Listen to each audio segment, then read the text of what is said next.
বাচ্চার জন্মের পর প্রথম 5 বছর ওদের ফাউন্ডেশন ইয়ার্স চলে, অর্থাৎ এই সময়ে ওদের ব্রেন ডেভেলপমেন্টের প্রায় 90% কমপ্লিট হয়ে যায়। আর প্রপার ব্রেন ডেভেলপমেন্টের জন্যে তার খাওয়া দাওয়া, বিভিন্ন ধরনের অ্যাক্টিভিটিজের সাথে সাথে যেটা বিশেষভাবে প্রয়োজন, বাচ্চার ঘুম।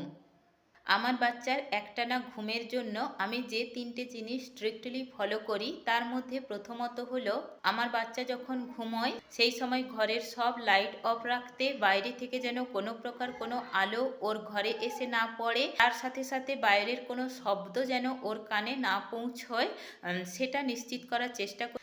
দ্বিতীয়ত, ডিনারে সবসময় ওর খাওয়ারে আমি সলিড রাখার চেষ্টা করি, যার অনেকক্ষণ পর্যন্ত পেট ভরা থাকে, তাহলে বাচ্চার ব্রেস্ট ফিডিংয়ের ফ্রিকোয়েন্সি অনেক কমে যায়, সেক্ষেত্রে বাচ্চা একটানা অনেকক্ষণ পর্যন্ত ঘুমোতে পারে।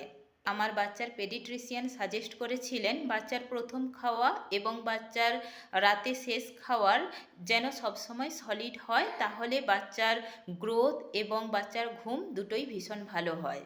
আর তৃতীয়ত, টানা 10 ঘন্টার বেশি ঘুমানোর জন্য বাচ্চার প্রপার বেড টাইম রুটিন ভীষণভাবে জরুরি।